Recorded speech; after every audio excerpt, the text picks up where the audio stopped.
Hey everyone! Welcome back to my channel. Today, I want to share with you some amazing footage from our summer holiday trip to Pula, Croatia. Trust me, you don't want to miss this. The main attraction in Pula is the arena, which is absolutely breathtaking.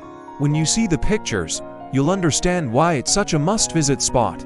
And guess what? It bears a striking resemblance to the arena in Rome. I even captured some of the Roman markings on the stones for you all to see. Back when the amphitheater Pula was constructed, the Balkan region was a jewel in the crown of the Roman Empire. This empire, responsible for creating major cities in today's Croatia, including Pula, was the force behind the inception of this arena. Originally, the arena was crafted from timber during the reign of Emperor Augustus, a time when Pula was blossoming as a pivotal administrative center. It wasn't until Emperor Vespasian, renowned for various Vespasian facts, took charge that the arena transformed.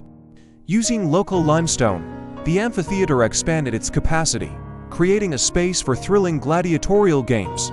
With the ability to house over 20,000 exuberant spectators, the Pula Amphitheater was a site of fierce battles.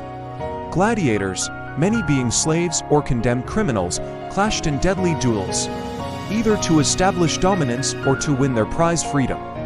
An intriguing Pula Arena fact is that the amphitheater has retained most of its original structure through the ages.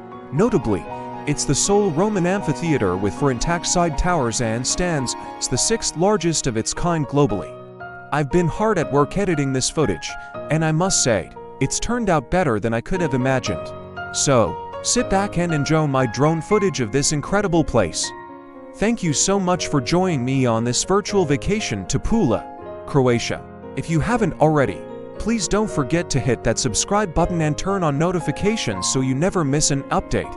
Until next time, happy travels!